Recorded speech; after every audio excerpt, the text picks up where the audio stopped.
Halo, perkenalkan nama saya Leo Jose Alexander. Pada kesempatan kali ini saya akan mempresentasikan topik tentang pemanasan global. Apa itu pemanasan global? Pemanasan global atau global warming adalah adanya proses peningkatan suhu rata-rata atmosfer, laut, dan daratan bumi.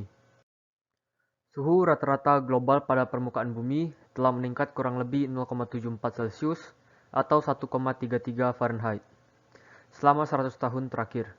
International Governmental Panel on Climate Change atau IPCC menyimpulkan bahwa sebagian besar peningkatan suhu rata-rata global sejak pertengahan abad ke-20 kemungkinan besar disebabkan oleh meningkatnya konsentrasi gas-gas rumah kaca akibat aktivitas manusia melalui efek rumah kaca. Dampak dari pemanasan global. Yang pertama, dampak pemanasan global yang cukup sering dipublikasikan adalah mencairnya gletser. Mencairnya gletser akan menciptakan banyak masalah bagi manusia dan hewan yang hidup di bumi. Salah satunya adalah kenaikan permukaan suhu laut. Seiring meningkatnya pemanasan global, permukaan laut akan naik sehingga berpotensi menyebabkan banjir. Akibat pemanasan global yang kedua adalah terjadinya perubahan iklim. Pola cuaca yang tidak teratur telah memulai menunjang efek pemanasan global tersebut.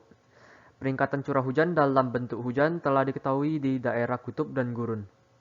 Meningkatnya pemanasan global akan menyebabkan lebih banyak penguapan yang akan menyebabkan lebih banyak hujan. Hewan dan tumbuhan tidak dapat dengan mudah beradaptasi dengan peningkatan curah hujan.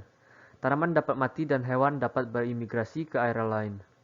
Ini dapat menyebabkan seluruh ekosistem berubah secara total dan cepat, di luar kemampuan manusia untuk beradaptasi. Meningkatnya dan meluasnya kekeringan. Meskipun mungkin adanya hujan dan banjir di savana, kekeringan yang parah terjadi di bagian lain dunia. Ketika suhu hangat, keberadaan kekeringan telah meningkat di bagian barat Amerika Serikat. Kekeringan juga menyebabkan terjadinya kebakaran hutan di Indonesia. Penguapan skala besar menjadi penyebab utama kekeringan di banyak tempat, terutama Afrika. Kekeringan yang berpotensi menyebabkan gagal panen dapat menyebabkan malnutrisi. Meluasnya penyakit. Karena suhu bumi menjadi lebih hangat, ini dapat mempengaruhi kesehatan manusia dan meluasnya penyakit yang mereka hadapi. Dengan peningkatan curah hujan, penyakit yang terbawa air cenderung menyebar seperti penyakit malaria. Badai. Ketika suhu lautan naik, angin topan dan badai lainnya cenderung menjadi lebih kuat.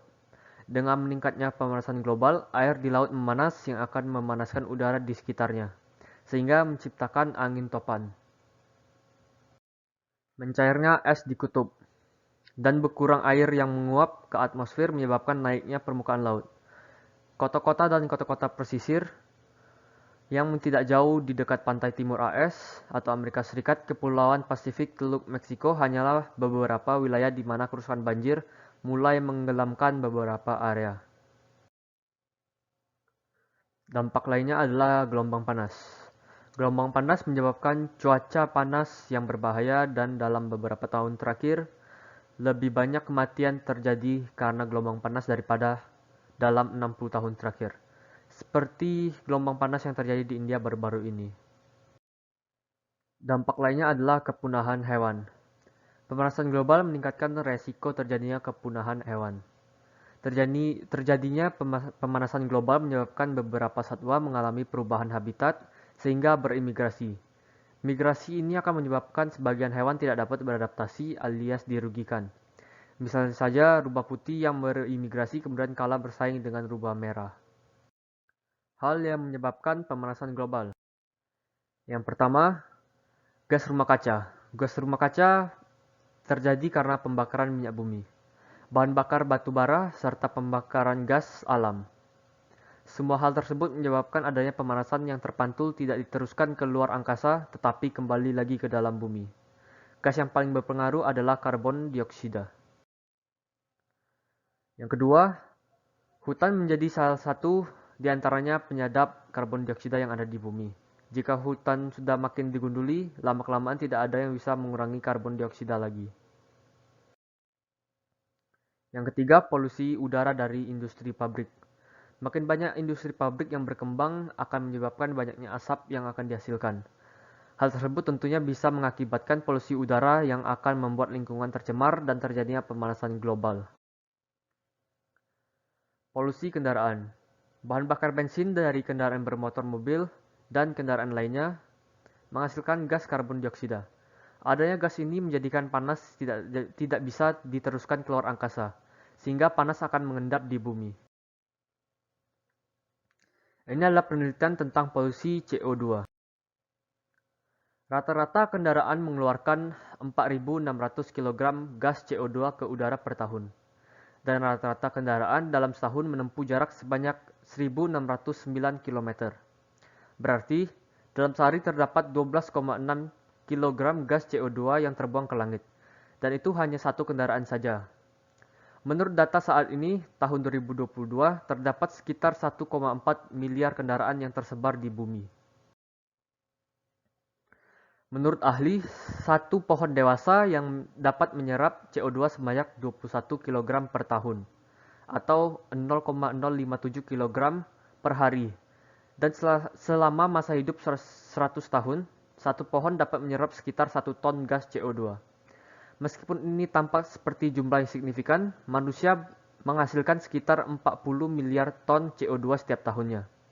Yang berarti bahwa kita perlu menanam 40 miliar pohon setiap tahun untuk mengimbangi emisi yang dihasilkan. Rata-rata kendaraan mengeluarkan 12,6 kg CO2 ke langit per hari, dan pohon hanya bisa menyerap 0,057 per hari.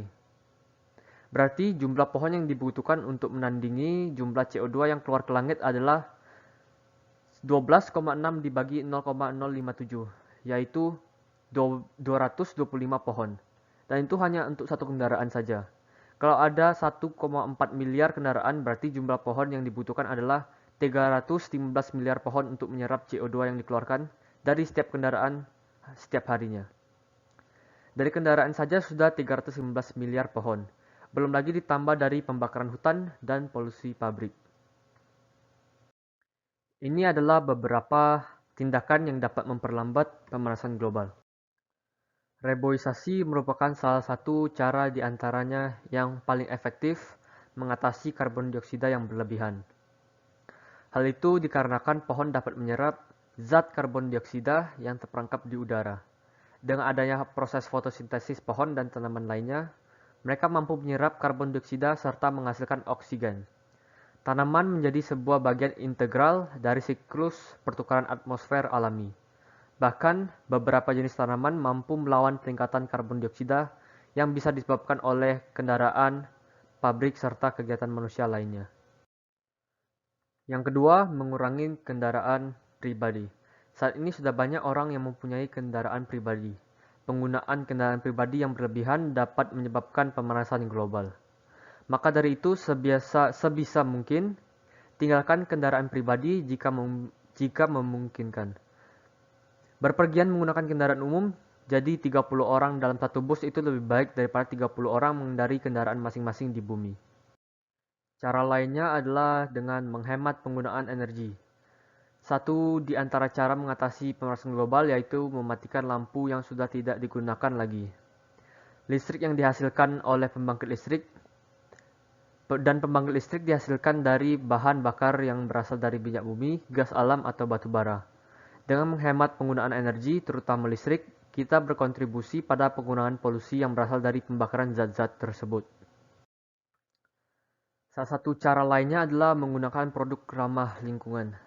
Saat ini banyak produk yang menggunakan teknologi ramah lingkungan, mulai dari lampu, AC, mesin cuci, sampai motor listrik. Walau tetap menyumbang angka untuk pemanasan global, jumlahnya lebih sedikit dibandingkan produk lainnya. Maka dari itu, bijaklah saat membeli sebuah barang dan gunakan produk-produk ramah lingkungan yang dibuat oleh produsen yang juga mendukung keberlanjutan pelestarian lingkungan. Jangan gunakan plastik terlalu sering. Selain itu, ada baiknya membeli produk yang berasal dari bahan daur ulang. Memang susah untuk melawan pemanasan global. Oleh karena itu, kita bisa lakukan dari hal yang kecil terlebih dahulu, seperti mematikan barang elektronik jika tidak dipakai, atau kita bisa menggunakan bahan ramah lingkungan.